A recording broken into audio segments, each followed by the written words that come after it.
Vamos a contar una historia que tiene su gracia, ¿eh? Están involucrados el rey Luis XII, César Borgia y otros macanudos. Así que ubiquémonos a fines del siglo XV. El rey de Francia era entonces Luis XII. Estaba casado con la reina Juana, a la que quería repudiar, porque no le había dado hijos, pero más que nada porque era un poco fea, tenía problemas físicos, pobre Juana, y fue víctima de enormes injusticias. El rey en realidad quería casarse con Ana de Bretaña, a la que realmente amaba. Entonces, el proceso de anulación del matrimonio tuvo lugar y fue muy desagradable. Estuvo, por ejemplo,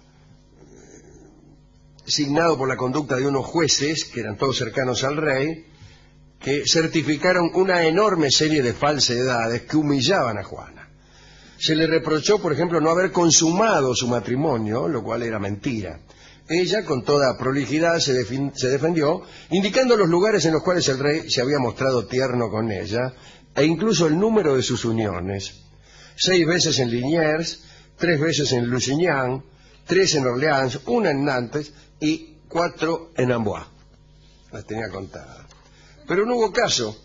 El rey, con la frente perlada de sudor, extendía la mano sobre el Evangelio y juraba que su esposa nunca había sido su mujer. Finalmente, el 17 de diciembre de 1448, se anunció la anulación del matrimonio. Juana se retiró a un convento, donde murió a los 40 años en 1505. Luis XII no esperó ni siquiera la información pública de la anulación para escribir a Ana de Bretaña, que ya era libre y que podían casarse. Sin embargo, le faltaba una dispensa, ya que eran primos. Todo dependía de Roma. El Papa, Alejandro Borgia, debía dar permiso para ese casamiento y empezaron a negociar. En recompensa por la ayuda que el Papa pudiera prestarle, Luis le prometió a Alejandro intervención para conseguirle novia a su hijo, César Borgia, a uno de sus hijos, ¿no? Y entregó además al Papa el ducado de Valentinois. Alejandro VI se entusiasmó mucho, el Papa Borgia, ¿no?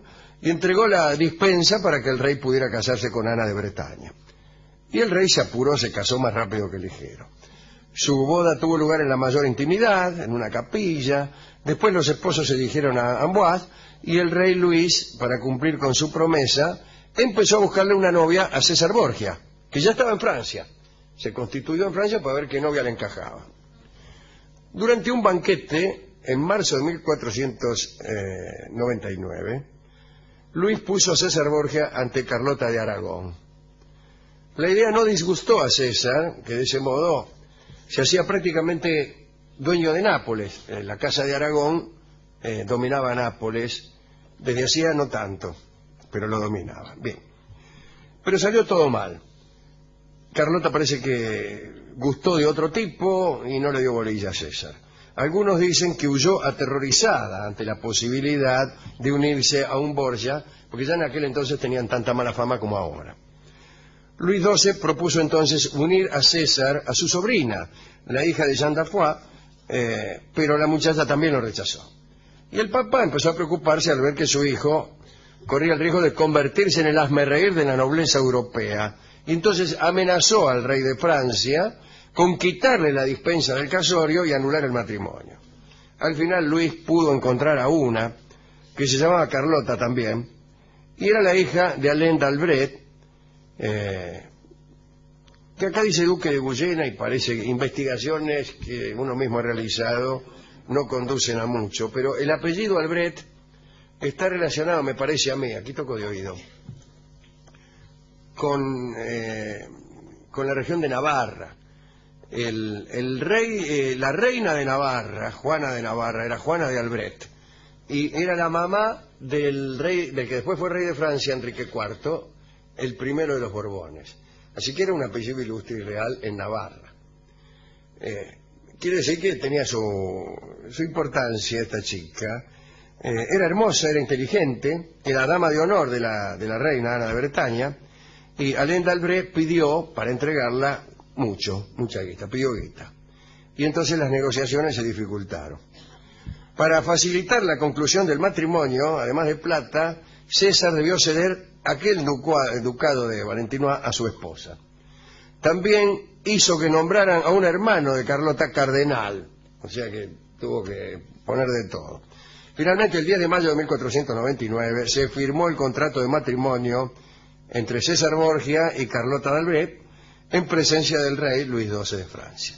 Fueron testigos, fieles servidores de César, Agapito Gerardi y Ramiro de Lorca. Esa firma implicó también la solidaridad bélica entre Francia y Roma, ya que en aquel entonces el Papa tenía poder secular, tenía territorios, tenía ejército, etc. Muy bien, pero el casorio fue un poquitito accidentado y estuvo a punto de quebrarse esta alianza.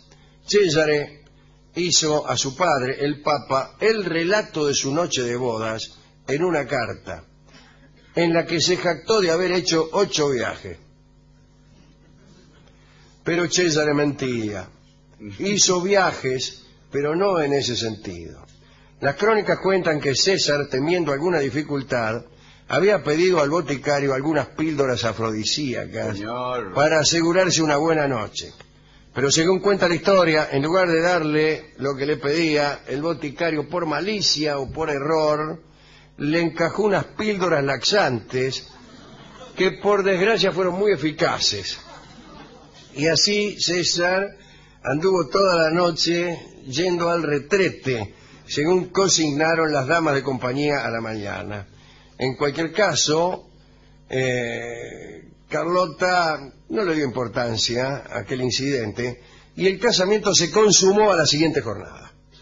Luis XII suspiró aliviado y quedó muy satisfecho por haber concretado aquella unión. Luego escribió al Papa para felicitarlo por las proezas amorosas de su hijo. Es extraordinaria esa carta de felicitación. El rey de Francia felicita al Papa por las proezas sexuales de su hijo. Extraordinario. Hubo un cruce de regalos.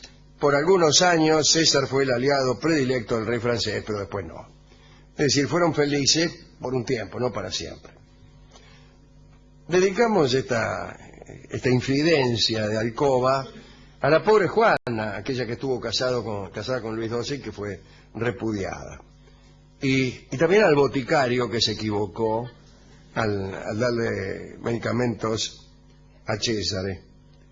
Fuimos a la discoteca a solicitar un disco adecuado. No hay, pero cuando le dijimos que Cesare había hecho 8 viajes, el discotecario exclamó mentiras. Y uniendo la acción a la palabra, sacó de la discoteca la canción que se llama Mentiras, una canción criolla que cantará don Carlos Gardel.